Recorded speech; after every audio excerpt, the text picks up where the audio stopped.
It's too delicious. Okay, explain what we're eating. Oh my goodness. Heather got smacking right into it. Why when you go to the mailbag, you have like chocolate chip cookies and cards, and when I go, I get like straight up bills. The IRS really likes giving out. So this is season 4, episode 2. Ergo the nice little intro. Sorry, dialed in that intro music. I forgot to like make it quieter. Someone said I was jazzing out. I just want to say that my eyes are on literal fire. So I thought it would be nice to start the day off instead of having like a meeting like at the table. Let's have the meeting while walking. Okay. My eyes are burning out of my eye sockets. If anybody has any tips, I have multiple versions of eye drops. It's little advertisement stuff. Spray it up your nose. Oh, I thought you were spraying it in your eye. I'm about to. Staring directly into a stream of water, a la The Office, Andy. So just see if I could get But some that was a sweet good meeting. meeting. Not only did we get our blood pressure up with That walking. comes naturally with meetings. Well, welcome to the Baking It Down podcast with Sugar Cookie Marketing. We are your podcast hosts. Oh, you didn't say what we were eating. Oh, my bad. We were just like, we had some awesome sweet mail, emphasis on sweet, from Rebecca Pizzazz. How do you say the last name? I don't. I'm going to call her Pizzazz. Pizzazz. But that was what is those cookies. So she sent deep dish chocolate chip cookies. She taught a Facebook Live, and I'll talk about it when we get to the lives, but on the Bosch mixer. Yes. If you were thinking about a Bosch, being a Bosch boss, you can watch get that it live. And you can get a discount because she has an affiliate link that she posted in that live that you can find.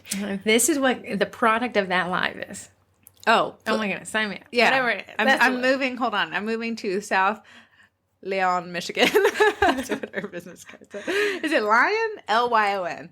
The Michiganders will arise with their hands in a glove-like shape to tell you where it's located. I'm moving there. What can we get? What can people expect in the podcast? What you can expect is a little bit of business and baking, how business pertains to your bakery, whether you are a cottage home baker, whether you're just thinking about it, or if you have a brick and mortar. We are marketers by trade, and the great thing is that the marketing that we do for our local clients is awesome for people like you. If you're Marketing is pretty universal. pretty, People depending can't on buy you what sell. they don't know exists. Amen. You got to create a need or a want, and then you got to fill it, and you got to connect people to that need and want. And that's what you can expect here with the Baking It You Down need to podcast. listen to this, and you're going to want to. There you Been go. connected. That is marketing. Don't you usually do a group total tally or something? A group total tally. We're at 34,000. That's what it was last week. Okay, I have moved in the new house, has 0 service. So everything. Corey's phone addiction my, is fine. Oh my goodness. My feeds all say 4 days ago someone posted. Then Corey's Snapchat yesterday. Which, do you want to take this little left turn here? What do you want to talk about? I don't want to take a left. Go straight. Corey's been really coming to grips with her prop fridge through the move. Oh my goodness. That's crazy. What are any lessons learned? Learned. Here's my lesson learned. If you put something away with the intentions of hiding it from your spouse, you will also hide it from yourself.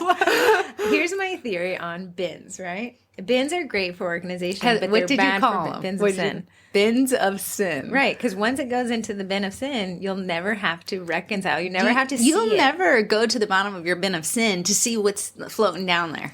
I want to put it in perspective. And Corey said I wasn't allowed to talk about her move on the podcast, Yes. but here we are. But she had 7 rolls of Scotch tape. And it's not that we don't need Scotch tape. But what happens is when you put it into an essential bin of sin or a drawer of sorrow, run out of rhymes, you forget that you have it. And then you go buy another one. And then you put it in the same place. That's my problem. Yeah. And then I'll hide it. I'll be like, if you walked into my house, right now Heather makes me sound like an absolute mess. If you walked into my house, if you walked in, it would feel clean. But if you opened a drawer, Right, a bin of sin. a drawer is now a bin of sin. We We need drawers. I need tape. So after I helped Corey move, which, you know, like when somebody asks, like, hey, can you help me move? And you hope that you go in and there's already boxes and all you're doing is moving. No, There was no boxes. They hadn't started. I really wanted to get the process. I was opening the drawers. Do we really need We were these times? discovering the bins of sin together. Heather said, there are 7 chopsticks. You can say yes to 3, goodbye to I 4. felt like I was on, what's that horror show? You can save 2, Sarah. Heather Marie Kondoed me. I did. If it doesn't This spark is joy, me. gotta go. Okay, this is the funniest thing. There was this little box, and in it was this obscure item. It was like a self-defense like key, but in it was a little the tiniest pocket knife. Like if you had to defend yourself with It's this a pocket great knife, letter opener. you were just gonna paper cut the person. I said to Corey and Nate, her husband, I said, if you can guess what is in this, unquestioned, I will walk to an ATM and give you $100. $100. I said, how many guesses do we get? And she said 2. It didn't matter. There was 200 guesses. They weren't getting it. And so I went home immediately and went through my closet. And I cried. Here's the problem, guys. The house I came from had a lot of storage. Welcome had to a the lot excuse had train, a guys. lot of bins of sin. This new house, you get so many more bathrooms, but you lose a heck of a lot of storage. So, I think if you, I would say, like, you look at home organizers and all they're really I'm saying not is looking at a home organizer, obviously. they're not looking, they're trying not to make eye contact with I'm you. looking at the storage department of Target.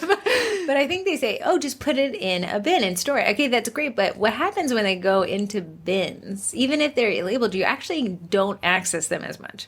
At all. At all. Yeah. Okay, never. you're Ain't nobody touching that bin that you not to put up there. Yeah. So it's so funny because I had stored, I used to live in an apartment, so I had stored some stuff in Corey's basement. Of course, it's unreachable now. It was an array of cookie props that you had to navigate to get to my crappy yeah, hole. yeah. Because I'm not going to put your So stuff in my the mind, but I'm just showing my weakness here. I said to myself, well, let me get that out of Corey's basement. It's been there for 3 years. 3 years untouched. And I'll sell it because it's camera equipment, or I'll keep it. But for 3 years, I haven't used it. So if I donated it and gave it to somebody who could use camera equipment and could make some profit off of it themselves, then it would still be a better investment than me doing anything. Because the thing is, saying I'm going to sell If it. you're wondering, my eyes are literally bleeding. It's because everything is covered in cat hair, and that's cubby hole. It must be Fuzz's highlight. The name gives a lot if you would like to understand what my cat situation is. I am tired. I thought that this is going to be a 3-hour day. It was over an 8-hour day. Can we just say my kitchen, the pure weight of my kitchen table? That thing. When you That- see, okay. I me, almost, Corey, and Nate. That was the moving team. That was a moving company. B-team. Twin Co. And Nate is 6'4". 6'5". Excuse me. Give him that in. And he deadlifts 750 pounds. Yes. I deadlift barely my body weight. So when you see one tall man and 2 very short twins trying to move something that is too heavy, It was like, it's a Corian topped kitchen table. Absolutely beautiful. but absolutely as heavy as it is pretty. Well, my husband was like, was this the Atlas stone? I think so. You know, like when you're like, okay, and somebody's like concerned for your health, like, are you okay? Like Nate's reaching for the 911 dial. Yeah. He said, are you seriously okay? I'm not even joking. And Corey's like, just give me a minute. but we got it done. We got it The done. U-Haul returned. I mean, they only moved 10 minutes up the road. So it really was just putting things in and out. But I saw Corey's cookie hoard versus... My eyes are on fire, both internally and externally. From what you saw and the other. Just what's on my eyes. But it's so nice to start in a new place so I can build a hoard up there. Other places to hide stuff. Can I just say, Can we talk about the juicer? No, we'll skip the juicer because I'm going to talk about this. Heather saw the mental anguish I had parting did. with a bunch I of did. my did. loves of my life. And I wanted to check in like a therapist would. How do we feel? What are the emotions you're feeling right now? Okay, but I come to Heather's house today, and she said, after I saw the ridiculousness at your house, I had to come and purge my closet, and I have this pair of shoes You know what? that would man? fit you. And Corey sat there, shaking her head in shame, but also taking off her sake so she could try on this pair of high heels. That would have fit her better than me. I worn them half a time because they hurt my little pinky toe. I would have to slice off a Here's foot. Heather's doesn't want to donate she loves the shoes. She only wore them once. She has a lot of emotions tied to them because they didn't get their fair share of wear. Say that 5 times. Sure fast. were. So instead of donating, she's donating to me so Come she over can here. see she can see that they are not being worn in my house. It's just like, if I can't enjoy them, let me see them being enjoyed. Obviously. But Corey and I talked about it, and my little sister does this too. And I'm sorry we're going on a tangent, but we all are little closet hoarders. It's taken up a good... It's been a topic of conversation for multiple lunches. My little sister has a spending problem, but makeup and skincare style. So she'll buy so many blushes, so many lipsticks, lip glosses. And instead of accepting the fact, makeup does expire and stuff, and then to throw it away, that second, so if you listen to the Minimalist podcast, you have the high of acquiring. So it feels really good to buy something. Mm-hmm.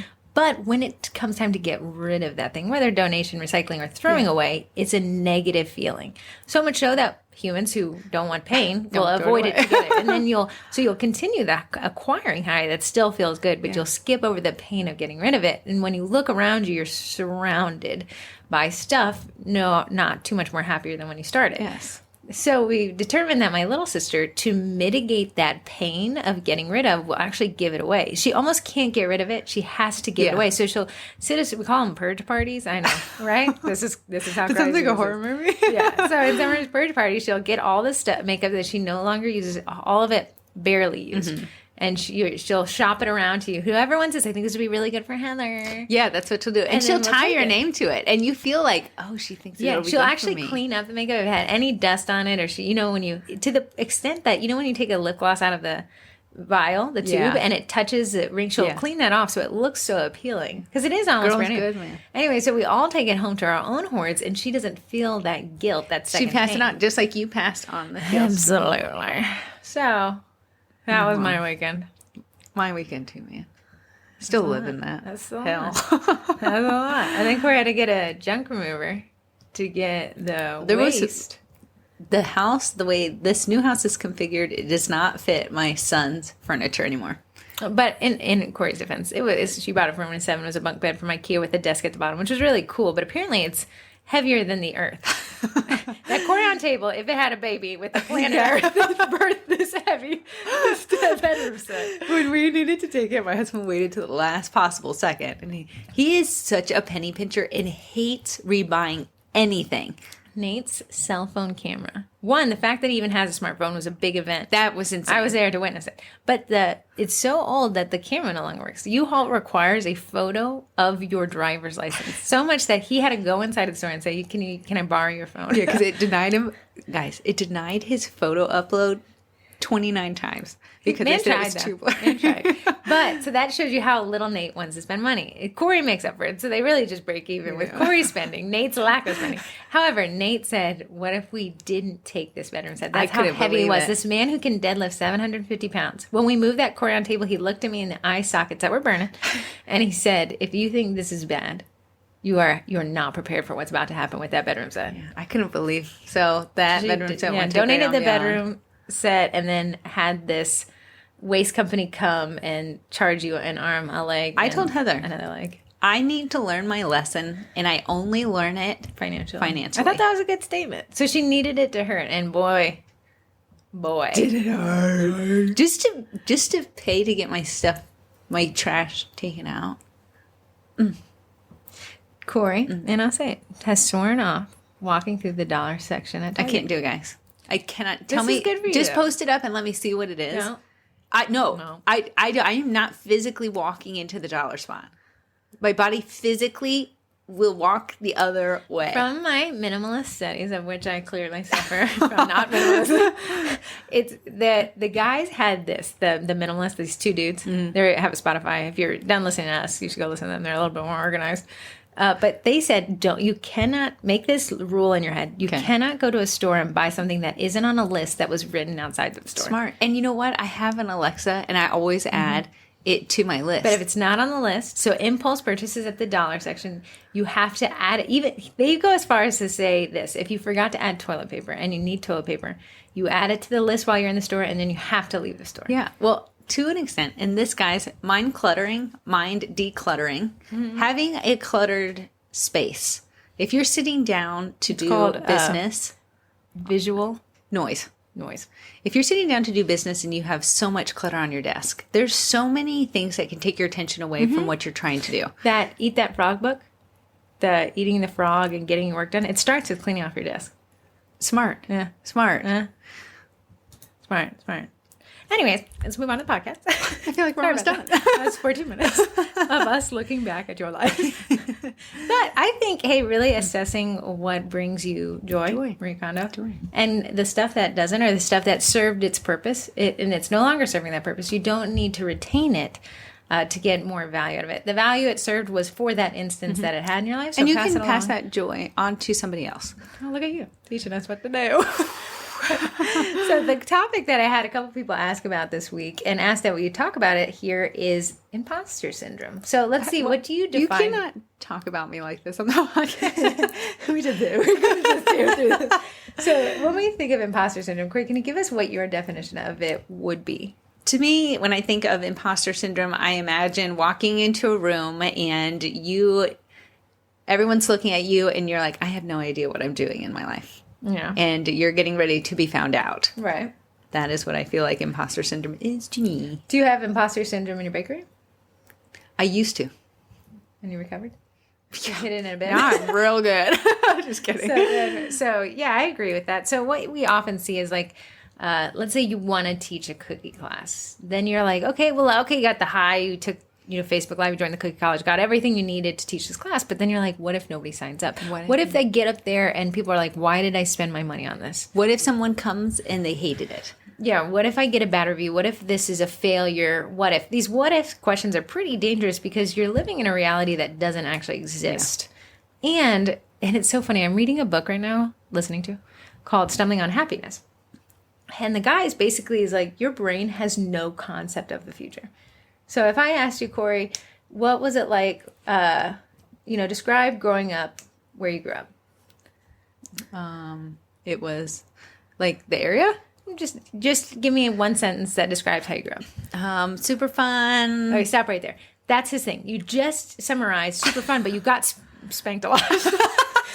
You got in trouble with that. Great. So he said, what your brain does is a great job of editing out the worst parts. If I said, describe to me how you grew up, technically it should take you 15 years to accurately describe how you grew up, right? Yeah.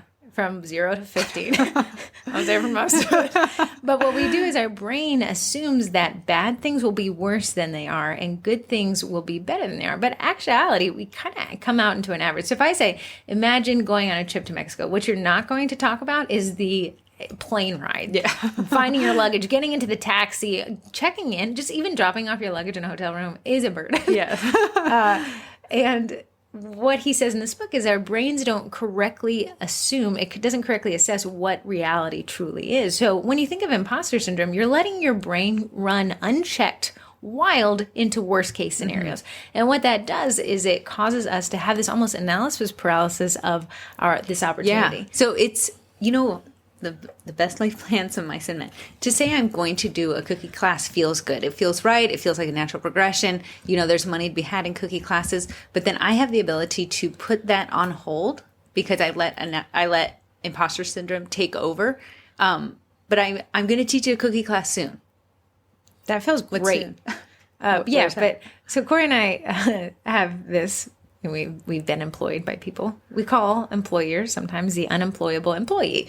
They're very kind of difficult. You had that boss who, it doesn't matter what great idea you have, they're going to say no. Yeah. And we have a lot of times, I've experienced that these people in positions, managers or bosses in small businesses will love to move, but they're actually not moving forward. What they're moving is side to side, and it feels like movement. But to say, I'm going to teach a cookie class soon is actually a sideways step.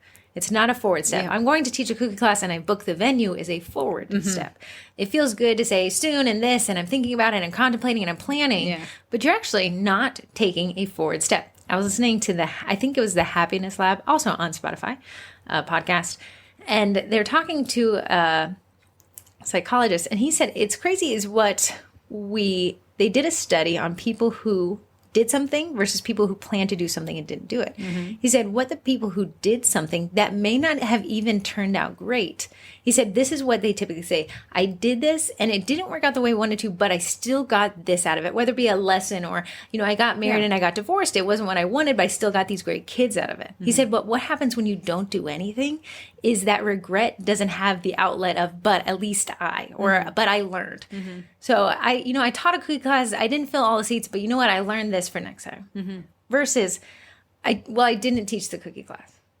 Yeah. There's no but there. There's no but of, hey, at least I. Right. And we're so good, specifically me, with creating excuses the excuses are grade A, awesome excuses. Prime cut beef of an excuse.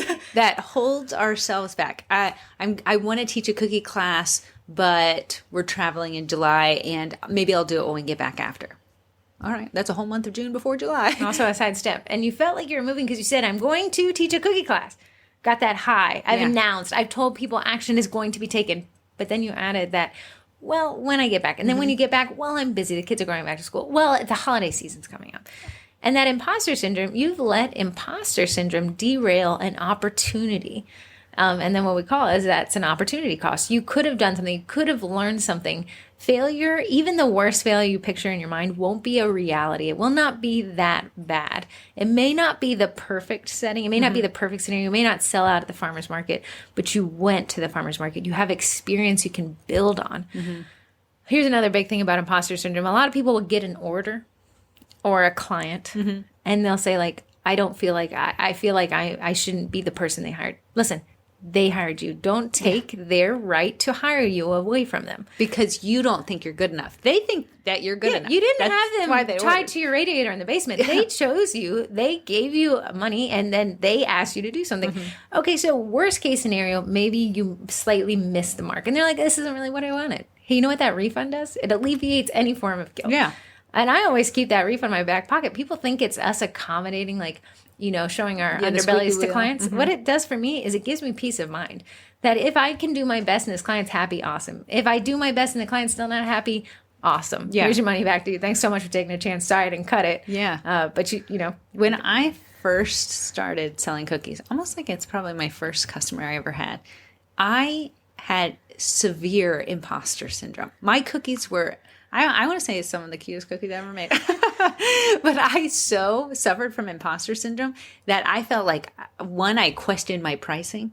Please don't pay me until you see them because I don't think you might like them and I'm really worried about it. I looked like such a baby deer caught in the headlights with a car coming towards it because I had so much imposter syndrome. I doubted myself. This lady who didn't know me was like, no, I saw your previous work. Right. I hired you based off of the picture you posted that you are capable of doing. So I self-sabotaged. I honestly, if the roles were reversed and I was that lady and she was like, me, I'd be like, did you spit in them or something? Like, why don't you want me to have it? Let's say, okay, let's look at car buying. Pretty universal. Everyone's experienced a purchase of a car. If you haven't, bless you, probably made the best financial decision in your life. But when you go to buy a car, let's say we walk on to, what's that minivan everyone's, the Caravan? Yeah, what guess? I don't know. It's like this fancy minivan that Kia's come out with. So let's Carnival. You go and you say, hey, I want the Carnival. You got this guy. He's the salesman. And he's like, yeah, it's pretty good, but it just, some people haven't really liked the space in the back. Like that third row is a little more of a half a third row. Yeah. And it's just the fuel economy. Have you seen gas prices? Like, this isn't going to save you any money. What would his imposter syndrome of this minivan would turn people away? Yeah. But here we are saying like, what an idiot sales guy to do that. But on the flip side, we're doing the same thing to our cookies and our cookie classes and our farmers markets. Well, I'm just not sure that I'm good. I'm not sure that people would want to sign up. Tell them they'll want to sign up. You be the best thing that's Give them happened the option to sign up. Yeah, everybody who signed up for a cookie class that we've taught. And you know me, I don't even know how to bake. I actually start off each class saying I don't know what I'm doing. Make sure everyone has said, wow, this has been so fun. Our very first class. I told Heather, we were sitting there one day, I said, let's teach a cookie class. No idea what I was doing. Never taught a cookie class before. And Heather's like, yeah, okay. All right, set it up. People start signing up. I went into that first class, and I will say, I was nervous. I had to take a voice. Hello. Welcome to a class. When we got in there, everyone looked at me, and they were hung on every single word I was saying because I technically am the expert. Regardless if I don't know what I'm doing, they were looking at me like, this girl knows everything about cookie decorating. And what I did to myself, where I wanted to what was that? I was meeting the No, thing, but then no, I went, no. that's how Faye went. Okay, you go ahead. That is a great point. When Corey and I actually first started this marketing company years and years ago, it was my favorite story for a really long time. Hello, Feebert. Hey. I'm Corey. Why are we talking to Corey today? I don't know. Just felt like I had a movie yesterday. So when Corey got up there, we went to a networking event, and I had one of those BNI ones where you have to talk for 30 seconds. And Corey, gets up there, shaky voice, questioning everything she said, and she sits back down. And I can't help but think to myself, like, oh no. I said, oh no. So Corey, I said after, we were joking over lunch or something. I said, like, what happened, man? I see that Mack truck slow you. What's happened? That Corey imposter said, I just don't really know what I'm talking about. And imposter syndrome took her voice away because she didn't feel confident. And I said, listen, nobody there cares that you don't know what you're talking about. They just want to know that they don't have to know it themselves. Yeah. And they're too busy, worried about what they're about to say. And once you realize that nobody's thinking about you, this is my grandma's favorite statement, is if you realize how little people thought of you. Whoa. Heather's being so... People are so busy thinking about themselves. They're in that BNI, about to stand up, do their 30 seconds, and they didn't hear anything because they're so worried about what's coming out of their mouths. So realize, like, imposter syndrome, if you don't know what you're talking about, sign up for the Cookie College and get all our script for the cookie class. There's one excuse that's just swiped off the table. I was telling Corey that you can see when somebody really doesn't want to do something when they turn in their own construction company and build their own roadblocks. So, like, Corey will not want to do something. Oh, what was something that you built? I'm picking on you this one. I don't care anymore. Nobody thinking about me. I needed to get out of the house that we were in and get a new house, but I didn't want to pay both at the same time. So Heather was like, well, we'll just pull a bigger paycheck from our companies. And I said, well, and Heather's like, okay, just say no. just say no. You're working on that roadblock real nice. It's coming in, those crisp edges. The cement is laying perfectly. But if you build your own roadblock, nobody else can move it out of the way. Only you can. And a lot of times, like, you don't have a walking roadblock destroyer like I do named Heather with you. We're just calling me a steamroller. Hello. But a lot of times when you're just by yourself in your business, it's easy to create these excuses, these roadblocks, even though the excuses are awesome and they're probably, accurate. It's easy to create these things, and the only person suffering at the end of the day is you. Your future of maybe expanding into some new avenue if you want to add macarons. And I see it comes on the time. Oh, I still need to take that macaron live. That live is 100% free. Yeah. So for you to keep saying, oh, I still haven't taken that macaron live. I just need to. I want you to put on your little hard hat, buddy, because you're making these roadblocks and they are beautiful. And there's nobody who is strong enough, not even Corey's husband, Nate, and a Corey on table that can move those roadblocks out of your way. So if we now have the problem, we are roadblock creators. The solution is to have a plan. So I want to teach cookie classes in 2022. Okay. Now we have an expiration date on this goal. Okay. I'm going to teach a class. My first class will be August 2nd of 2022. Book the venue. Can't go back on that one. Book the venue. And if the venue costs you money and you do not make the class, skin in the game. I told you, financially is the way that I learned. If I have a money loss, you best believe I'm going to learn my lesson. It's funny. I'll be finishing my college degree this month, right? Or June. Mm-hmm. But the way that this online college works is there are deadlines that are immovable. So I'll be like, well, I don't really feel like writing this research paper today.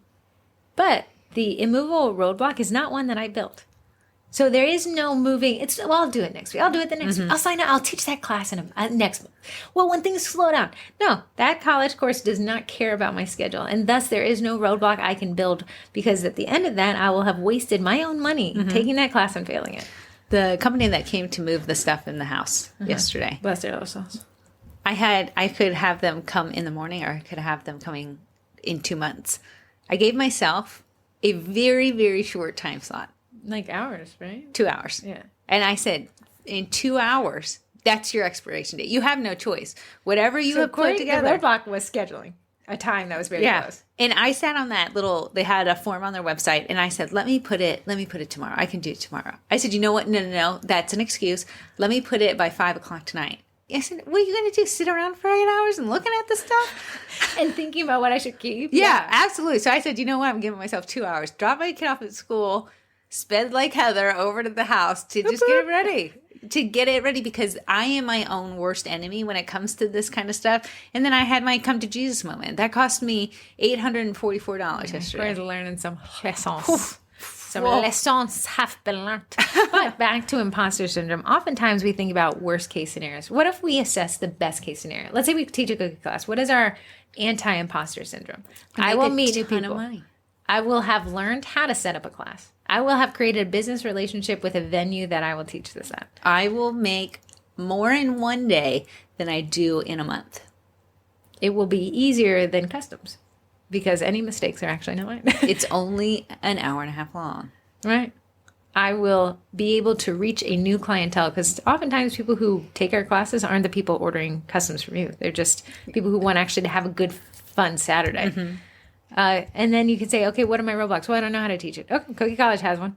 Cookie College tells you how to do it. I don't have a venue that I know that I can teach. We have a swipe file, email swipe file, how to reach out to venues. How to reach out to 5 different venues. Winery, brewery, remodeling showroom, coffee shop, and one other one I can't remember. Yes. So although you can literally copy and paste it. I've highlighted in yellow the things you need to change to make it seem more personal to the person you're sending the email to. What if I'm not good enough? Then jump into that Cookie College, and I give you the script. The words, the physical words we say. We have it memorized. The jokes. The puns. Corey and I recorded one of our classes. So you can watch what those jokes look like when they land. The ones that don't get laughed at, don't use those. Mm-hmm. But, not a hard sell in the Cookie College. A hard sell on stop constructing roadblocks. Mm-hmm. Imposter syndrome is perpetuated by just your noggin. The meatloaf between your brain. Oh, it is your brain. Yeah. I don't have a website. Cast iron's free. Don't have a website for classes. We use Eventbrite. Corey and I don't even pipe people through a website. We say just make it on Eventbrite. Mm-hmm. Can't raise my prices. People might not buy from me. Raise your price. Butter's expensive. Yeah, it really is. Mara taught a live on recipe costing, so you know exactly what your number's on. She gave you the spreadsheet. That's 100% free. She taught it last week in an hour live with 2 Google spreadsheets.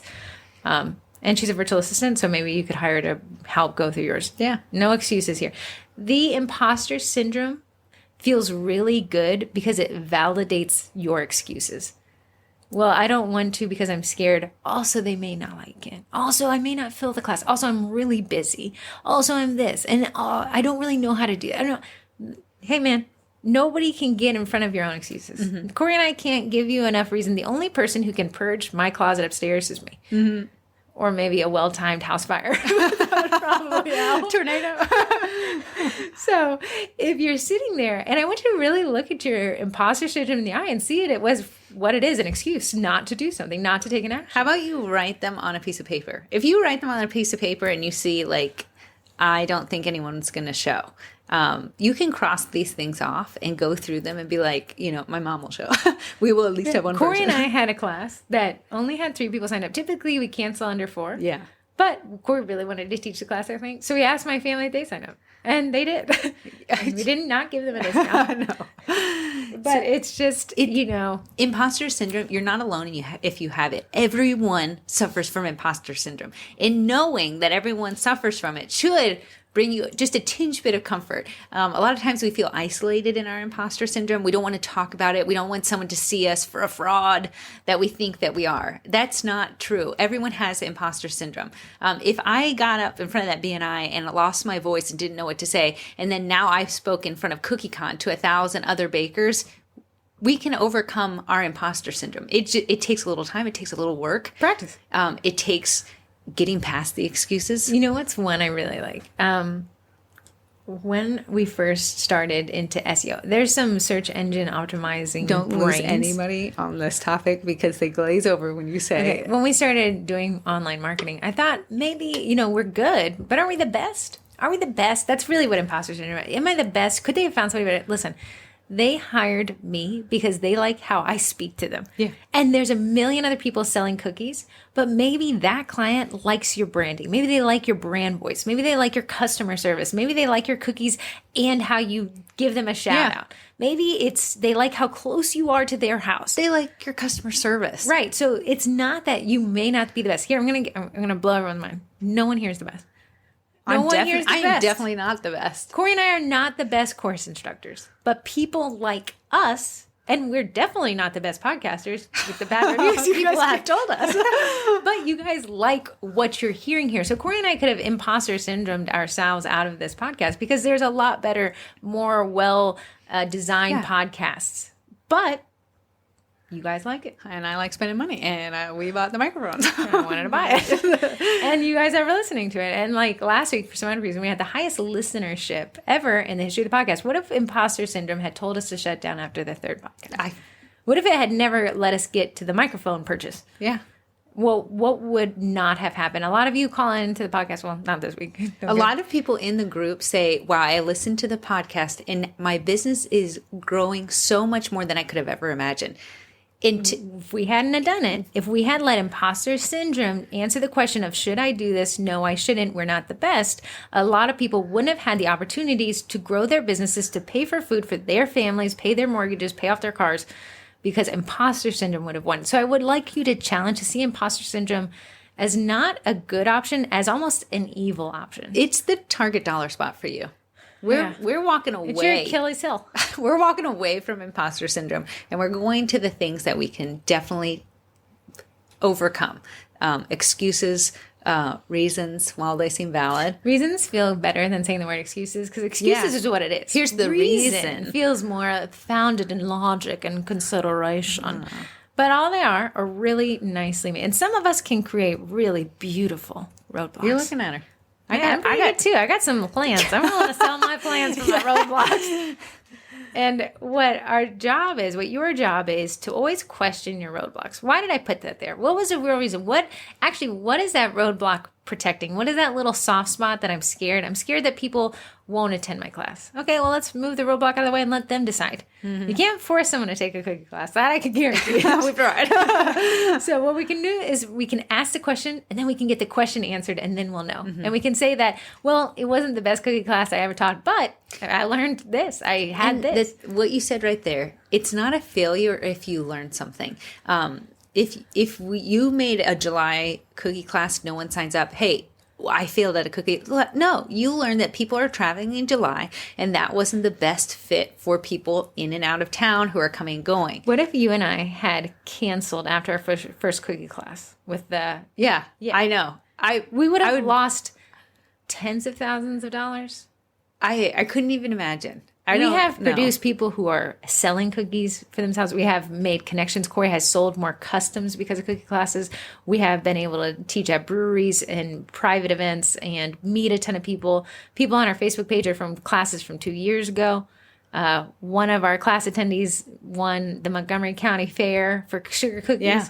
But imposter syndrome could have taken all that away. Right. And I think you should see imposter syndrome as unfair to your clients. Yeah. Unfair to you. You didn't give them the opportunity to learn something. You didn't give them the opportunity to connect with you. You didn't give yourself the opportunity to make that 1-year-old's birthday cookies.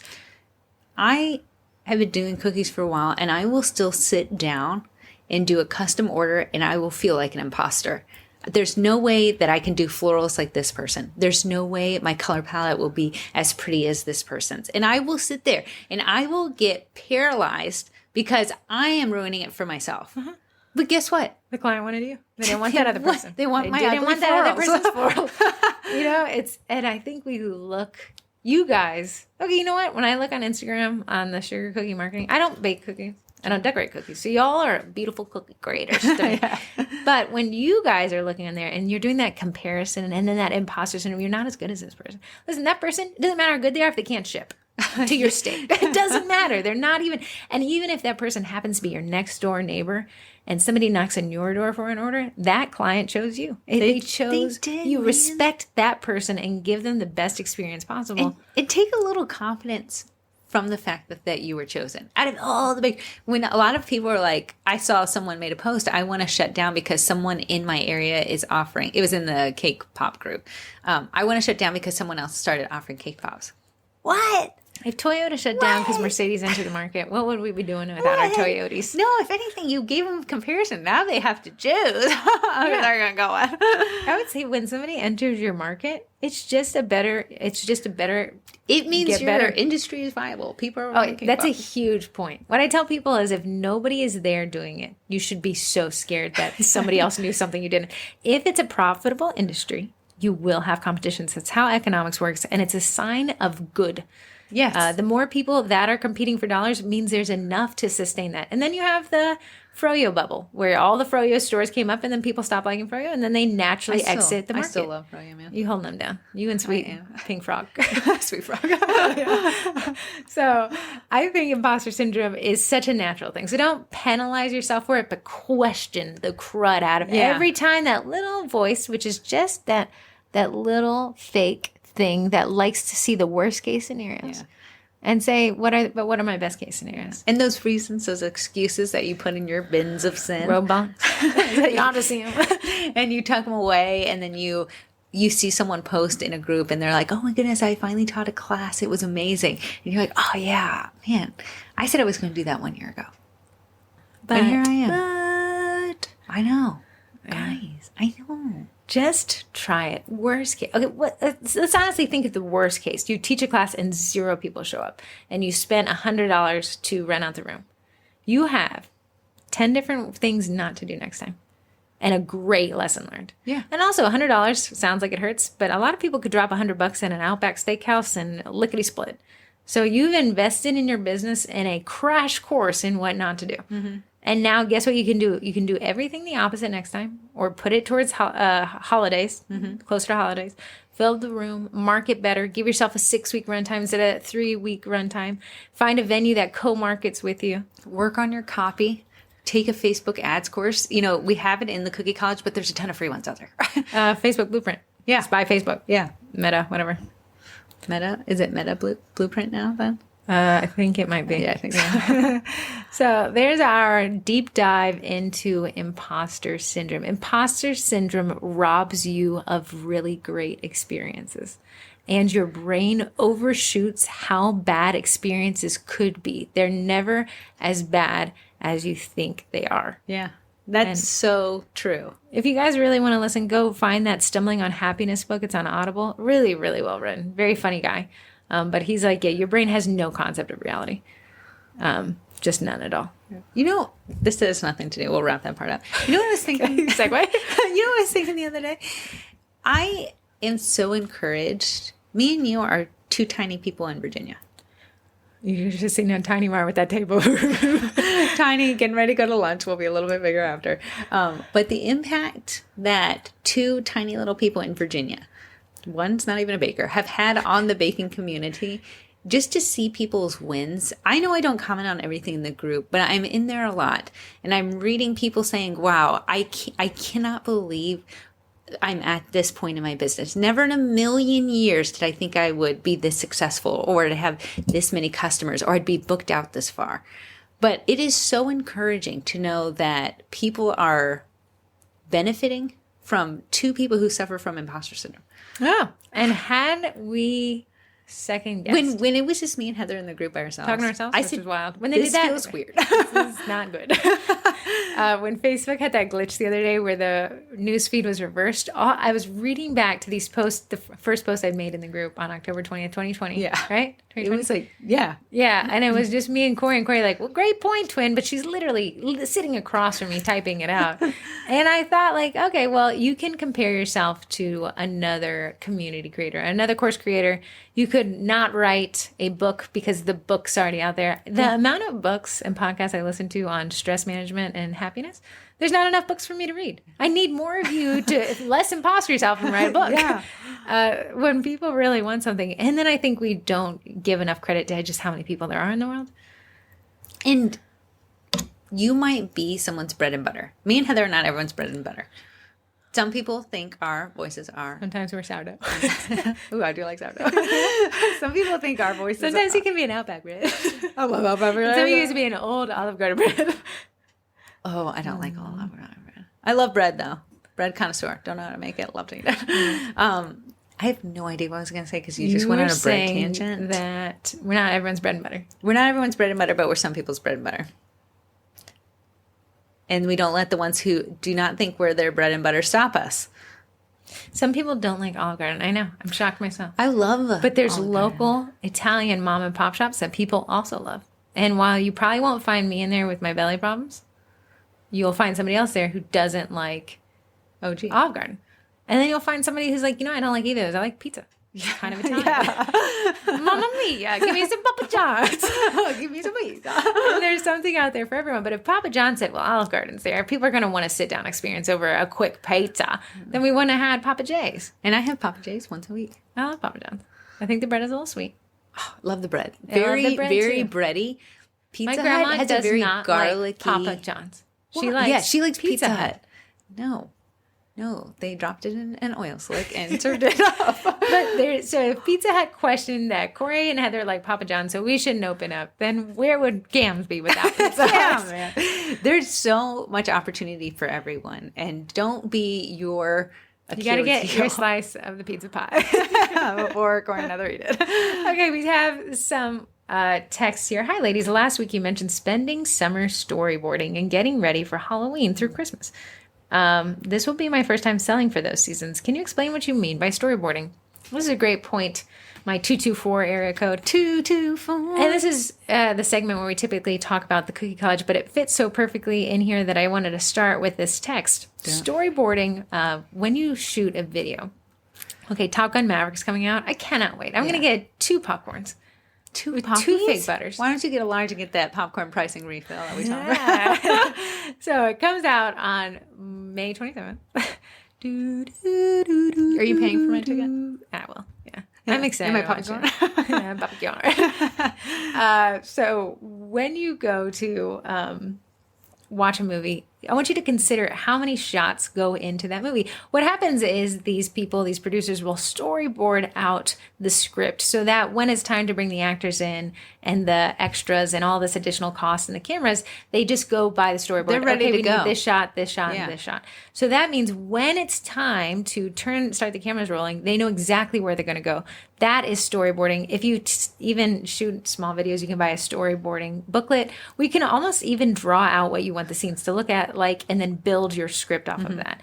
What we're talking about in terms of the Cookie College and storyboarding this summer is say, hey, here's what my Halloween is going to look like. Here's what I'm going to do. Here's how I'm going to do it. Here's the dates I'm going to do it on. Here's how I'm going to promote it. November, this is what we're offering. Here's the holidays that we're pushing for. Here's going to be my cutoff date. Here's going to be my final custom pickup date. Here's the scripts I'm going to use for my custom pickup order reminders. Yeah. That's stuff we all offer in the Cookie College as well. And then December, that big day, that big holiday season, I'm going to really focus on commercial orders. I bought this Eddie. I'm going to really work on marketing him. And here's what I'm going to do. I'm reaching out to people on LinkedIn. I know the Cookie College has a course on building a LinkedIn company page. I'm going to do all those, and I'm going to know exactly which steps I'm taking because I'm going to storyboard it this summer. Versus everyone in the group who runs and says, oh my goodness, I haven't even made my samples yet. I don't know what to do. What sells the best? I don't know.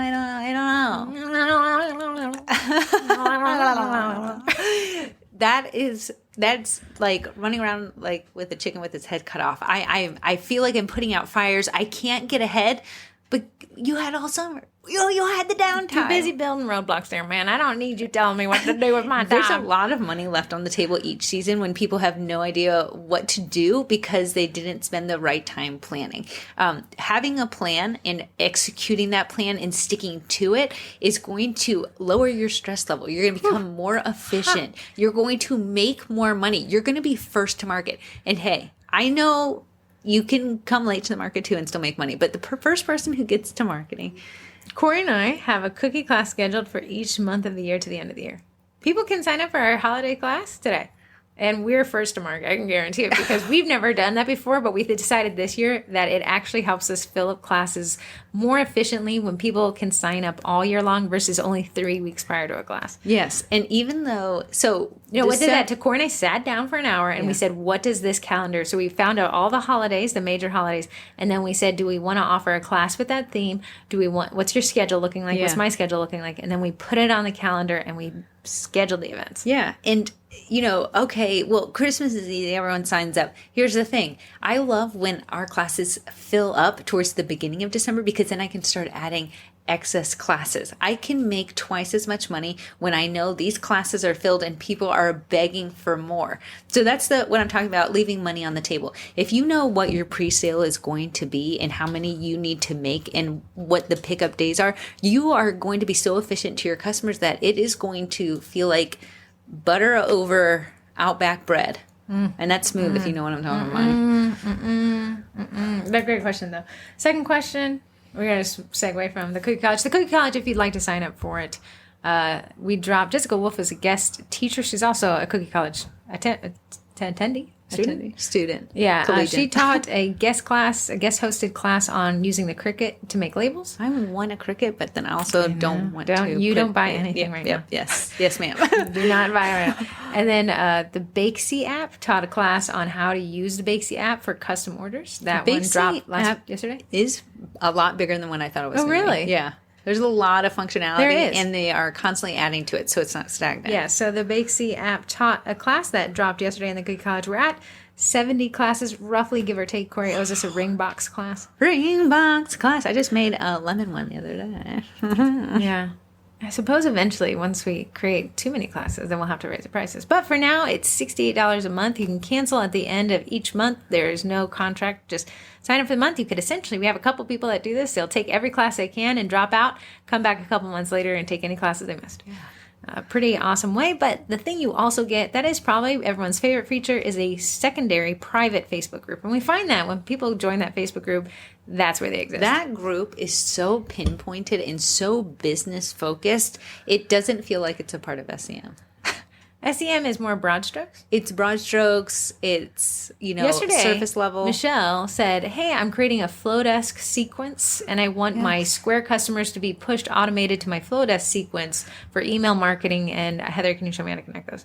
I didn't know how to connect the Square to Flowdesk, but I know how to make the sequences, which I teach you how to do in a class on Flowdesk, which is email marketing. So people have said, I love that private group. Can I just stay in it?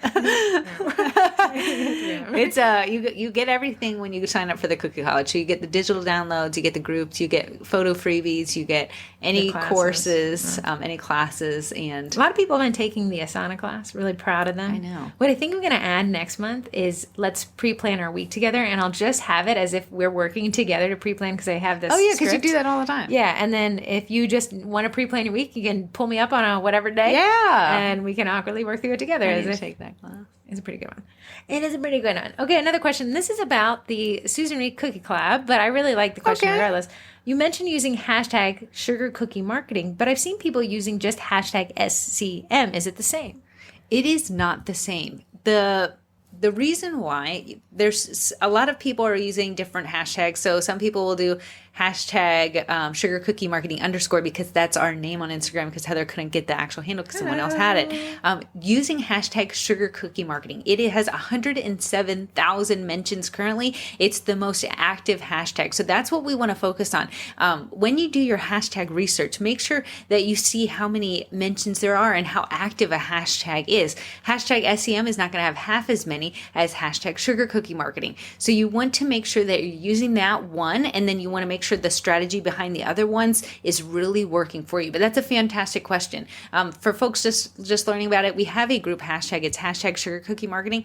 I am on there. Well, now that I don't have internet in my new house, I've been on it less, but I go to that hashtag probably 4 times a day to engage with content that is being used under that hashtag. So I can give you a little bit extra boost in the algorithms. And all you have to do, it's absolutely free. You just use the hashtag sugar cookie marketing. Well, let's tie it back in. So the Susan Reed Cookie Collab took place. Also, today is World Baking Day. Gosh darn. Can you make something real quick? What? No, I'm on a podcast. I'm in a moment. I posted this, your cookies.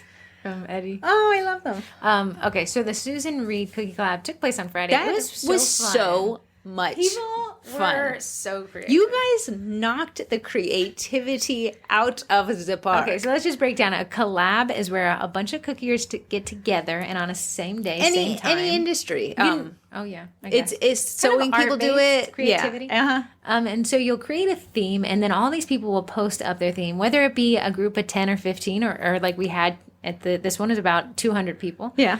People will post it at the same time, and then they'll share a hashtag that will connect all these posts. And then all the people in the collab will go and engage with other people's collab creations. Yeah. It's a fun way to either just challenge yourself, a creative challenge, or what we did was raise Reed awareness. So Susan Reed is a scam that goes around targeting specifically, oddly, sugar cookie bakers. What you'll do is you'll get an email from an event planner. She'll say that she wants blue hearts with white piping for an event she's hosting in your area for about 80 to 100 people. Are you available? A lot of people say, wow, my marketing's paying off. Absolutely. And then all of a sudden, Susan starts planning this out with you. Susan. So Susan, this alleged Susan, which we think is just a scam artist in another country, will send you an e-check to cash. Your contract with her is only for $2,000, but she'll write you a check for about $2,500 and say, hey, the caterer is having an issue getting my payment. Can you forward $500 on to the caterer? So of course, you caterer. Being the amazing and communicative, responsive, well-timed, helpful, accommodating, customer service oriented. Yeah. You go cash that check, immediately forward the $500, and everything is hunky-dory until about a week later says, hey, that check you thought you cashed, it will bounce. So we're going to take those funds back out of your account. But you've already forwarded $500 of your own money to the fake caterer. Susan magically disappears, and so does that $2,500 and your $500. Yeah. And you're out $500. If you started baking those cookies, you're out that. Pretty unfortunate thing for bakers to do. So what we said is, like, let's give Susan all the attention she's ever wanted. Yeah. We said, let's beat Sue at her own game. Sue. So we made Sue exactly what she wanted. We made her blue hearts, white piping, and we made her famous. And then on Friday at 10 Eastern Standard Time, people used the hashtag Sugar Cookie Marketing Collab, and blue hearts, they reached the trending page. It reached the trending page for tons of hashtags. Yeah. That's how awesome that collab was. And now all the people in the collab were requested to go and engage with other collab participants. Did you see an uptick in engagement that day? Oh, I want to say 10 times more than normal. Right. And when you look at other people, I was clicking through people's profiles to see the posts they made before the Susan Reed collab and then their Susan Reed. And I was seeing increased engagement up to 3 to 5 times more than typical. Yeah. Somebody had created a profile just to participate in the collab and got great. And for anyone who does not know this, Heather was the Susan Reed Instagram I had the genius profile. I said, Corey, what if we make a Susan Reed events profile and she goes through all the heart and asks, like, hey, are these available for event? So that was definitely Heather. It wasn't truly Susan Reed, so you can stop recording it. People who got it thought it was so funny. Other people thought it was Greg Yerical, which is also Some people thought it was Susan. Some people were like, Corey, I found her. Somebody, and I'll keep her name private, was like, where do you want me to send? Where are you going to send the email? No, Susan Cakes and anyone. So what are we going to do with that Susan Reed account? I can only change the handle in 14 days. So I got another 10 days to wait. But we're probably just going to turn it into a podcast account. But I want to leave a relic, something people can tag that explains the Susan Reed scam so that if anyone should happen upon it again, they can go back to that. So a lot of people, and Heather wrote the copy for the Susan Reed, and she did a hashtag Susan Reed in the copy, just so if someone needed to look it up after the collab ends and someone gets that scammy email in like 5 months from now, we tried to leave as many crumbs as we could. Yeah. Sorry, Susan. Yeah. I secretly wondered, though, what if somebody who is the scam artist behind Susan Reed saw it all and was like, what is happening? Yeah. But also, we have seen that the scam is evolving and the name is changing, but the premise is still the same. So be vigilant. If you have a question, ask, hey, I got this email. What do you guys think? Just make sure. Also, another thing that people are thinking is a scam is the Food Network reaching out for competitors. Because it is a little weird. They do approach you very weird, but it is something, feel free to keep asking in the group, but it seems legitimate. And a lot of people, that is how that network, the Food Network and the Cookie Challenge, does scout for new talent. Yes. So it'll seem like it's a copy and pasted thing. It is. But they chose you. So you can start that correspondence if you want to. You. Pokemon. Pikachu. Okay, moving on to our Facebook Lives. We had a couple really fun Facebook Lives that just finished, and I would like to go through them now. Yes. We had bookkeeping basic using Wave Financial with Andrea Forte. She did that at 11 p.m. Very well organized. If she is a bookkeeper by trade, okay. she knew what she was doing and she had a bunch of facts and stuff. It was a little after my bedtime, but I did pin the live and then my little eyelids closed with the fire. The Susan Reed Cookie Collab, again, if you wanted to go see those fun posts. Intro to Canva for graphic design with Meredith Martin. If you know Meredith Martin, she is everywhere. She is. At the same time, I think she's getting into bagels. Oh, someone was asking about cookie contracts, FAQs about the legal side this of was selling a great cookies. one. So the teacher is a lawyer, not your lawyer, and not a residential lawyer, but she knew a lot about contracts, what contracts are, what they mean, Are they binding? Yes, and it was very interesting. Yeah. Recipe costing, that's the one I mentioned with Mara. If you were wondering how to cost out your recipe, don't reinvent the wheel, just take that Facebook Live. We have some lives coming up. Pre-sales planning ahead with Google Sheets with Jessica Wolf. She actually signed up for another Facebook Live and I got to add it. Awesome. And then we have Christmas in July Gingerbread House. So yeah, we're coming to the end of this recent influx in lives. I'll start scouting for new ones. But just so you know, don't say, oh, well, then I guess I'll tune back in when they get more likes. We have over 100. 100 past Let me lives. see the current list. So there's something for everyone there. Whether you're trying to market in a rural area, whether you're doing your first pre-sale, farmers market. We're at 118. 118. And they're all about an hour long. So do you have 118 hours? Food Safety 101 with North Carolina State University Safe Plates Program. Starting a blog with Mary Garcia. Hot Cocoa Bombs with Jessica Ginzel. Going from zero to booked in 3 months with Caitlin Axtell. Hiring a virtual assistant with Amber Golden. Intro to Pick Play Post video editor app with Belinda Cooley. Virtual macaron bake along with the Martins. There's just so much information, and it is absolutely free.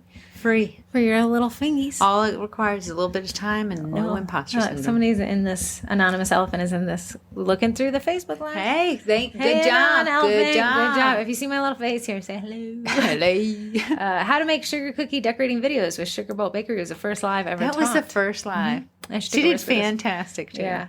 Writing on cookies. We have bake-alongs too. These are all categorized in that spreadsheet. Allergy friendly and vegan baking with Alana. Isn't she the 15-year-old? That was so cute. Yes. Oh, she did so good. Intro to yard egging again with Meredith. Meredith's taught like 30%. Hey, if you want to pre-game for next Easter, Procreate design sketching with Marja Beltrami. She's done fantastic with that. If you were thinking about Procreate to sketch out designs, storyboard your designs really, that lady is dedicated to really teaching people how to do that for free. Take better cell phone photography with Amy Russell. No Plan Oreo cinnamon roll photo shoot with Elizabeth Toth. Got it? Toth. And then there's just so many of these. Buying a domain name. Well, that was me. With Heather. Best class ever taught.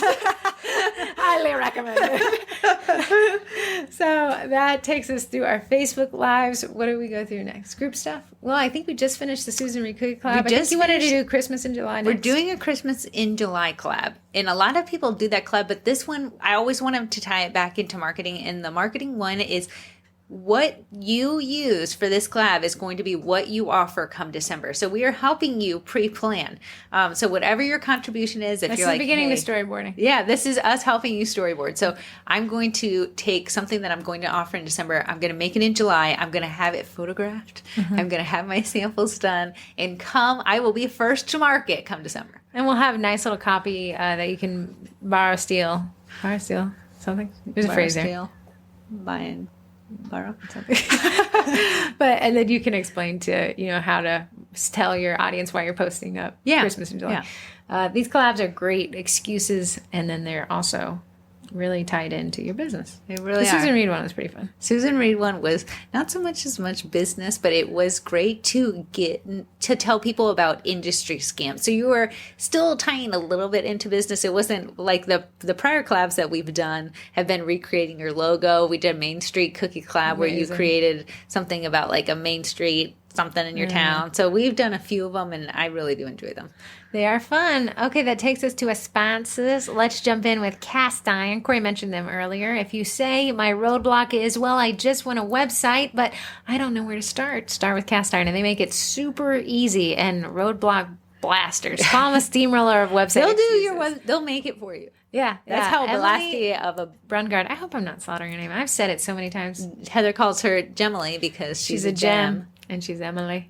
But she just appears out of nowhere. If you say, I would like a website, I just don't know where to start, the woman appears. It's like her rubbing the genie lamp. Yeah. And she will help guide you to a cast iron website. Cast iron is free to use. They take commissions off of sales, meaning if you don't sell anything, it costs you nothing. The commission on sales is 10%. Either you absorb that yourself, you can pass it on to the client, or you can split it 50-50.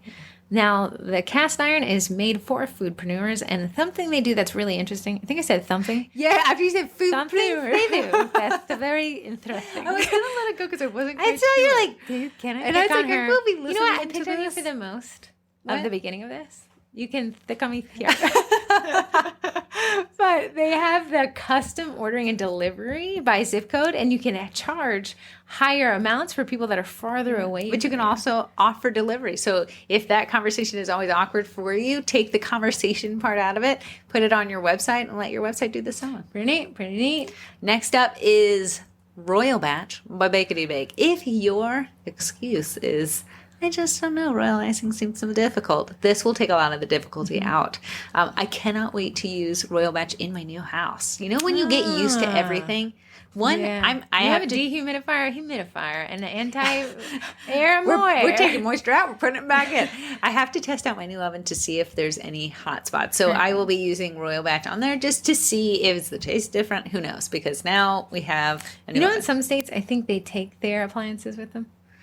Some countries. You can. A lot of our cousin took, with the washer and dryer. Yeah. That was the thing. Taking your washer and dryer with you. It's weird here. In Germany, you take your kitchen with you. it's so and crazy. I honestly would like that because you get so used to your stuff. Yeah. So I don't know if this is different than other states, but in Virginia, you leave your appliances You leave for the next everything. person. you leave your junk. It's kind of wild because you're like, I'm going to wash my undies where this person wants to wash his. I have never even had that has never crossed I think my about mind. it constantly. I'm a germaphobe. There's a mental problem with me for sure. There must be some detergent detergent you can put in that cleanse your cleans their panties off for your panties.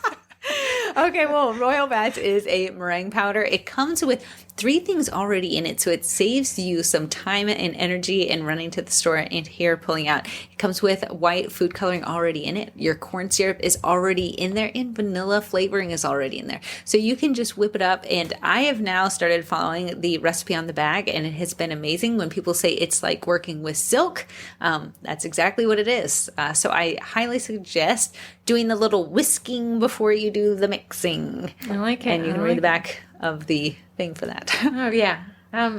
Always try and try again. Straight from the baker's mouth. That's taste too. Then we have that Are you calling Mark? What? Do you want me to call 911? Maybe. Eddie is Hannah. Histamine. I do. For your eyes. Okay, this is again where we say we're not professional podcasters. Leave the bad reviews, just McCorney. Eduardo, Eddie, the direct-to-food printer by Primera is our third sponsor and our longest Did you ever standing make sponsor. my thing I need for him? 3D print that thing. I'm working on the mountain tray.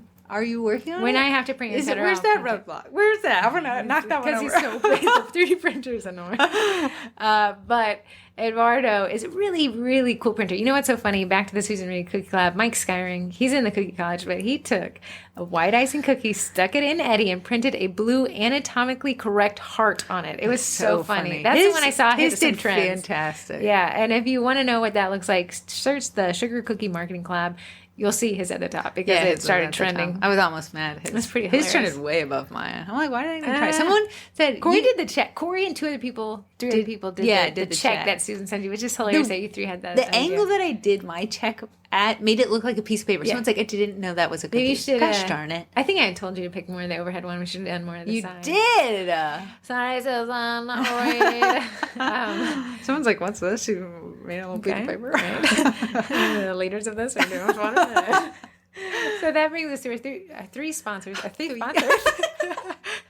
But we have a new We're falling apart. We're falling apart. We have a new group sponsor. It's Dottie, and I'm sure people know Sugar Dot. Sugar Dot, and she is going to sponsor the Wednesday Wins. We were racking our brains, our little head meatloafs, on how to get people to get a lot of bang for their buck in different ways than just a podcast. So she wanted to be involved in the group, but how can you do that without feeling like overwhelming sales posts? So I said, every time I think about Sugar Dot, I always have pleasant feelings. And I said, you know what? She's a vibe. Wednesday Wins always has pleasant feelings. So she's going to sponsor the Wednesday Win post. I'll make an announcement about it in the group. Do you have a Twinterest?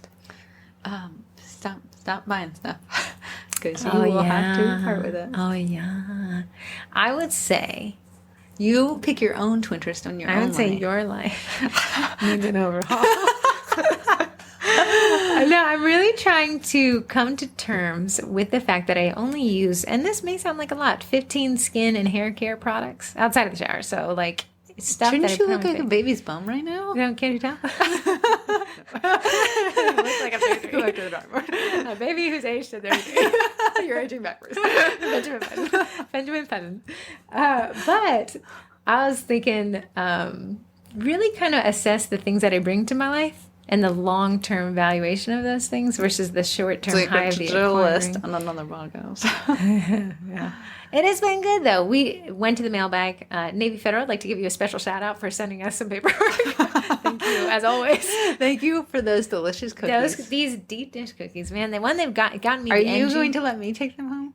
I'll let you take half. I think Gams is going to have one. Yeah, they will, absolutely. Is Nick going to eat them all? Yeah.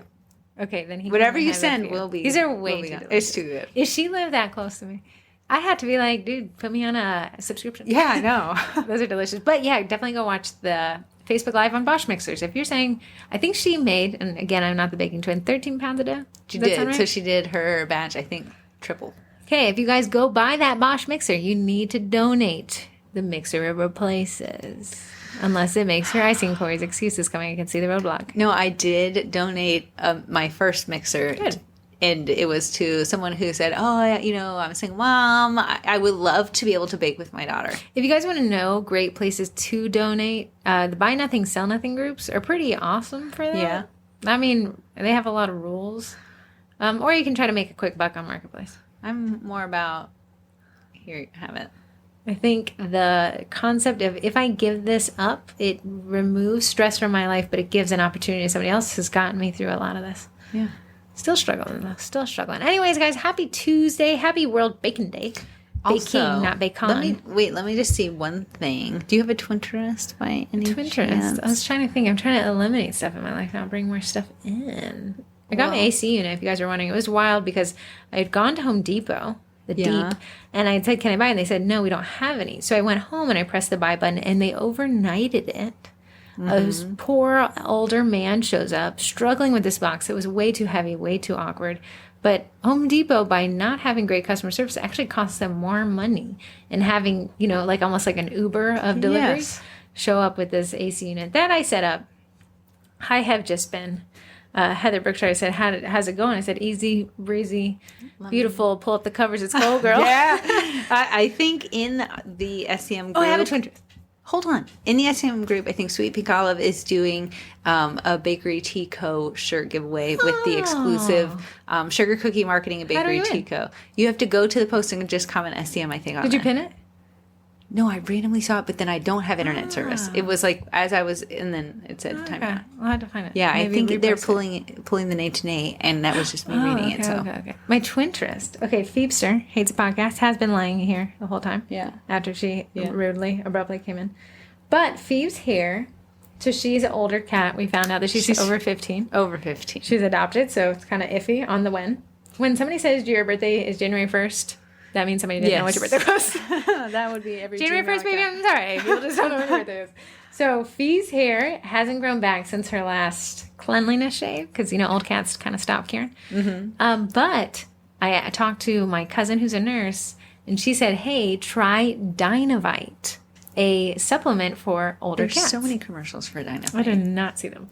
So we got senior cat dry food and wet food. So she gets half of the wet food in the morning and then dry food throughout the day, but the dry food is coated in Dynavite. And I gotta say, one, this is all because Phoebe has some intestinal problems that come out the butt and has been using the floor as of today. 100% increase in the quality of that experience of cleanup. You know what I mean, Jelly? That must make her feel good, better too. We said she kind of got some life hacks. So as soon as my mom saw how Phoebe has like acclimated, she bought it for her senior cat. Yeah. So Dynavite, I don't know. It says very big in the box, introduce this slowly. My senior cat's still kicking. Senior cat. She can run up and down the stairs. She's a little. She's a how, little 13? chunky. Yeah, something like that. And She was also 15. rescued. We think Craig. Okay, my parents have this cat named Craig. We got him on Craigslist. You can see the connection there. We don't really Craig is 13. know how. Do you know for when sure? we got him, he was 1 year old. And he was acting like a 1-year-old. Yeah, and now he's acting like not a 1-year-old. Yeah. Rue, between the 3 elderly cats, is the most nimble. She's the most generic issue health brand cat. This is a calico. The thing is That's already no, they're the recessive same. gening it up. Whitey, Craig, he's a white cat. He's an albino cat. He already is risky. He's just not functioning well. Yeah. He's got the little creepy orange eyes. But he's a not an exotic Persian, but he's a Persian cat, so they are more prone to Right. And then Rube is generic issued street cat. love me a Rube. She's a little thick around the waist at the moment. Rube. But Rube's going to chug along till that when She they will. get 22 and their ears Yeah, get crinkly yeah. and their whiskers Yeah, get weird. a little thin. Yeah. Okay, guys, sorry about the cat history. Have a great World Baking Day, and we'll see you again next Tuesday. If you're in the Cookie College, you'll hear this beautiful voice over your ears tomorrow.